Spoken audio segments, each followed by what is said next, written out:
Welcome back to The Explainer. Today, we're looking at a truly fascinating crossbreed.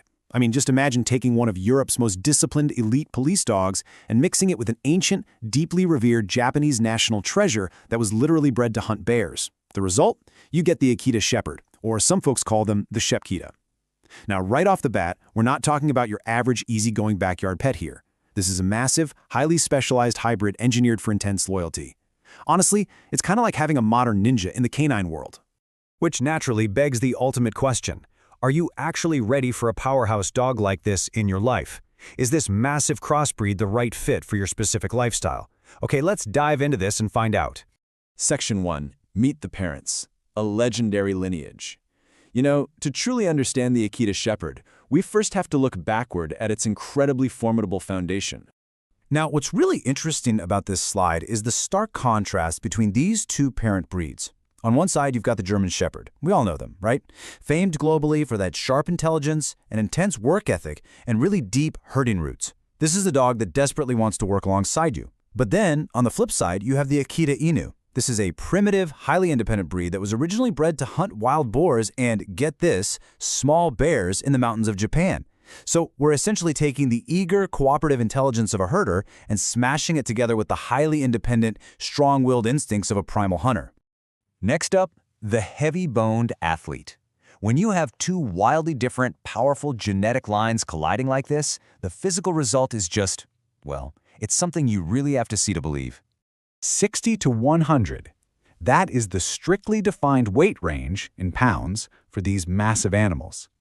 The Akita Shepherd falls firmly, and I mean firmly, into the heavy-boned category. But they carry all that substantial weight with the remarkable grace of a true athlete. It's a whole lot of dog for sure. And this brilliantly illustrates the visual mix. Within that massive frame, the Shepkita inherits very distinct, striking physical traits from each side of the family.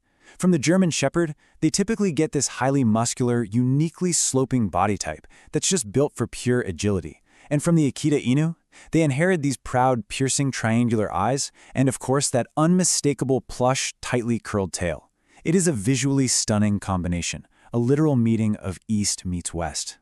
Let's move on to Section 3, the behavior subverting expectations. Listen, if you're expecting a dog that desperately wants to be everybody's instant best friend, like a golden retriever, you're going to want to look elsewhere. The Shepkita is naturally aloof and incredibly serious. In fact, owners and canine experts often use one very specific, kind of fascinating phrase to describe them: cat-like. I really want you to let that sink in for a second. We're talking about a 100-pound, highly capable dog being described as cat-like. They use this phrase because the breed is fiercely independent. They absolutely do not need your constant validation, and they highly, highly value their personal space. Oh, they're affectionate with their core family, absolutely, but trust me, it is entirely on their own terms. Which leads us right into the silent guardian. Because of that cat-like independence, they are eerily quiet dogs. The Shepkita rarely, if ever, barks without a very calculated, serious reason, vastly preferring to just sit back and act as a silent observer.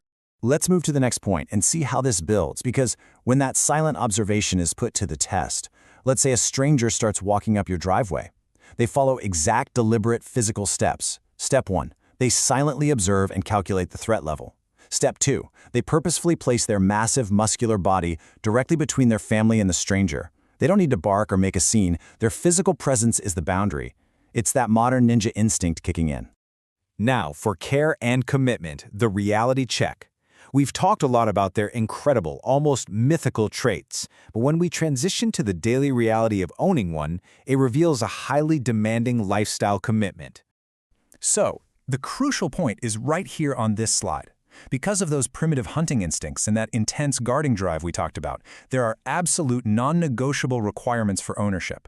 First up, massive amounts of early socialization. You have to do this to prevent dangerous overguarding. Second, they need a firm, experienced handler who truly understands canine psychology. Third, you better invest in a good shedding rake and a lot of patience, because that weather-resistant double coat is going to blow out everywhere. And finally, you have to commit to at least one solid hour of vigorous daily exercise to keep a working dog of this caliber balanced and happy.